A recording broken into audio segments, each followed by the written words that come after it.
Good morning.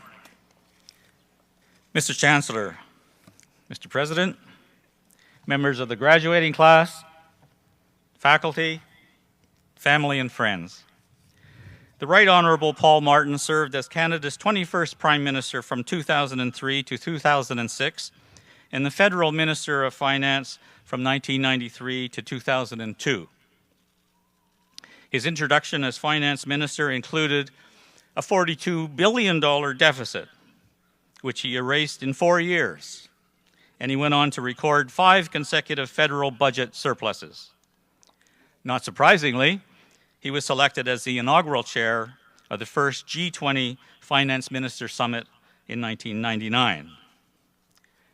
During his tenure as Prime Minister, his numerous accomplishments included setting in place a 10-year, $41 billion plan to improve healthcare and reduce hospital wait times, agreements with the provinces to establish the first national early learning and childcare programs, a new financial program for the benefit of municipalities, and the introduction of the Civil Marriage Act, which redefined the traditional definition of marriage to include same-sex couples.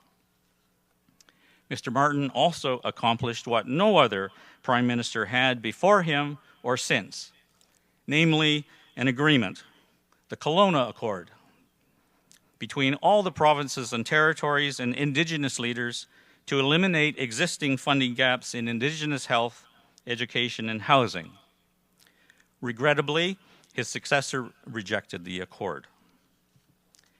After leaving federal politics, Mr. Martin created the Martin Aboriginal Education Initiative, now the Martin Family Foundation, and the Capital for Aboriginal Prosperity and Entrepreneurship, or CAPE, an investment fund investing in Aboriginal businesses.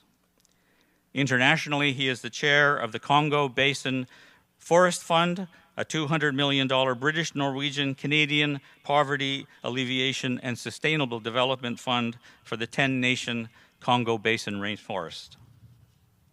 As well, he sits on the African Union-sponsored Advisory Council of the Coalition for Dialogue on Africa, the United Nations Economic Commission for Africa, and the African Development Bank.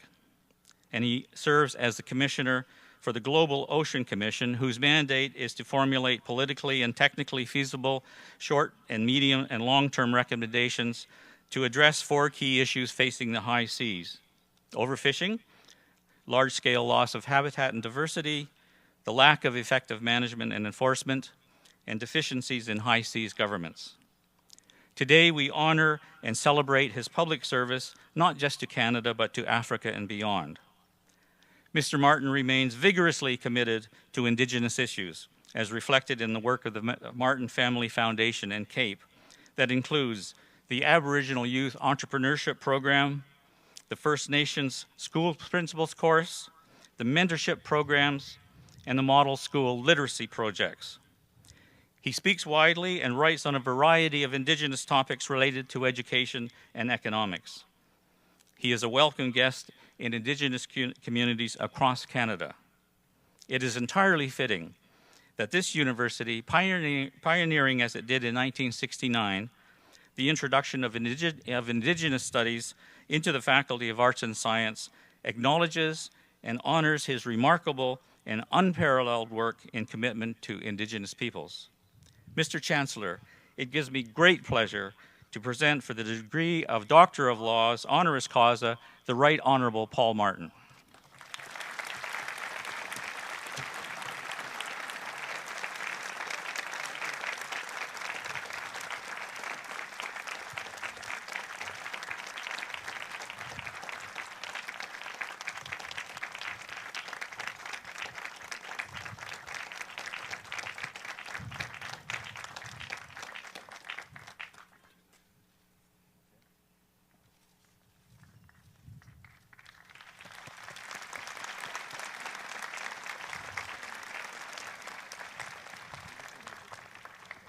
Congratulations, Dr. Martin. It's now my pleasure to invite you to address Convocation.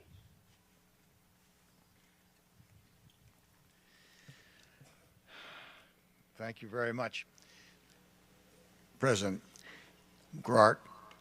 Chancellor Tapscott, President Grart, Chairman Taylor, elders, distinguished guests, ladies and gentlemen.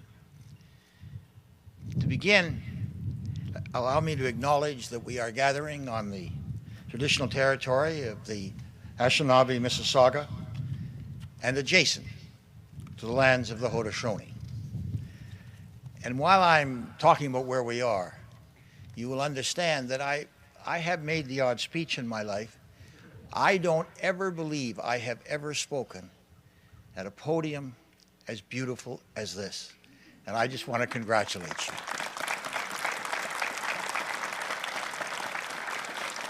And allow me as well, before going any further, to congratulate you, the class of 2017. This is your day. It is your day and all of those who are out here to support you. And I am very grateful that you are allowing me to share it with you.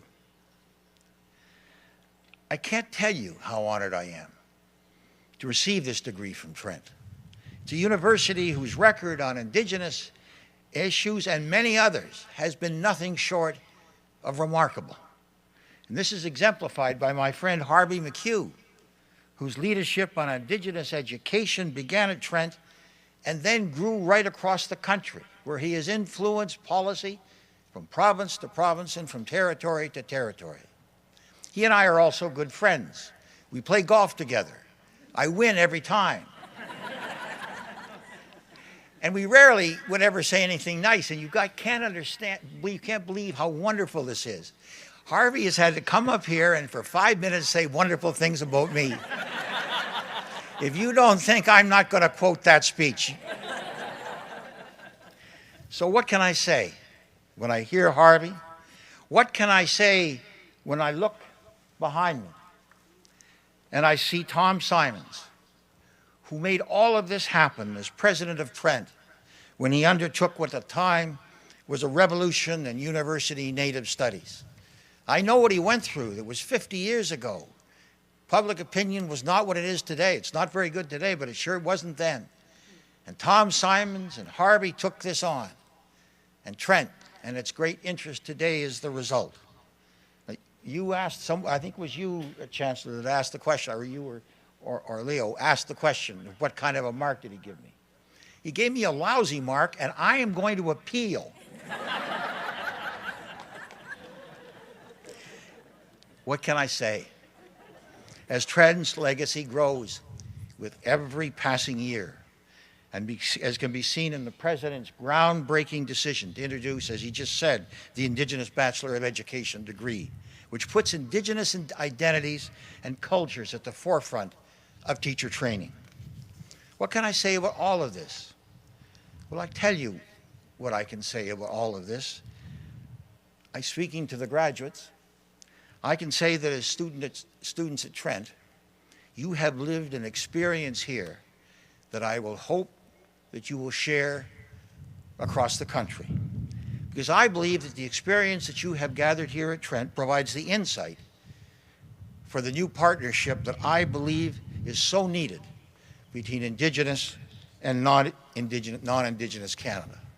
It's a partnership that I would call for that should be built on fairness and a strong economy on the one hand, and a partnership based on our distinctive worldviews on the other.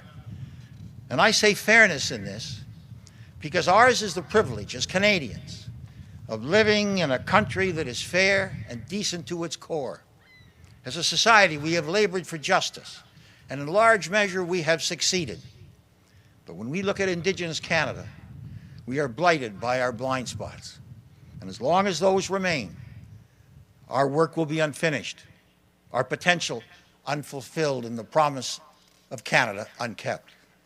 If I have but one message today, it is that clearly the time has come to work together, to forge a real partnership between Indigenous and non-Indigenous Canadians, a partnership based on the same values of truth, respect, and understanding that you, the graduates, have learned here at Trent. Now, you know, there are some who in this country will argue that we can't afford this, that we can't afford to provide the First Peoples with the education, the health care, and the child welfare that the rest of us have. That is morally repugnant goes without saying. but it is also economic nonsense. The numbers are clear. The cost of teaching Indigenous students to grow up confident in their own ability to take on the world is nothing compared to the cost of illiteracy, suicide, and incarceration. Now, I realize that that comment is something that you have all heard before. The problem is that this is but the tip of the Canadian economic iceberg. We're a population of some 36 million people. And for the first time in our history, there are more of us over the age of 65 than there are under the age of 15. Take a look at it. You think that the graduates are the future of this country. I hate to say it, but it's me and some of the old guys on this podium who are the future of this country. And we're not going to be building any more refrigerators, and we're not going to be buying them. And so what this really means is that in the years to come, as these graduates enter some of the business world or whatever world it is that they go into, there will be fewer of their generation as a percentage of our population than has ever before occurred in the history of this country. And yet they will be facing a global competition, the likes of which we have never seen from countries whose populations are growing apace. And what this means is that we can no longer simply rely on our storehouse of natural resources to lie beneath the ground. What we have to do is to foster, and that's what Trent is doing, what we have to do is to foster the talents of every person who walks upon the ground, Indigenous and non-Indigenous. And we have to do it in ways that we've only begun to understand. Due to the advances, and forgive me for lecturing a bit, but you're used to it, due to advances in terms of data analysis and technology, jobs are changing as we speak. In order to keep up with the constant flood of technological advance, generation after generation of Canadians are going to require new sets of skills invented for worlds that none of us can imagine. What's required, fundamentally, is to make young people developers of technology rather than simply consumers. This was going to be true across the board in manufacturing, farming, and fishing, and law, finance, transportation, and teaching. The fact is, it will be true in every field of human endeavor, even in government. And in each case, it will require an encyclopedic set of skills, early childhood development, and primary and secondary school, as so many of those who are going to be teachers understand. All of this schooling of the highest order before one even gets to university or college is going to be necessary. And what we have to do is to make sure that every student in Canada that wants those skills gets them. But let me say, and it isn't being said enough across this country, that includes every single Indigenous student in the land who wants to get those skills.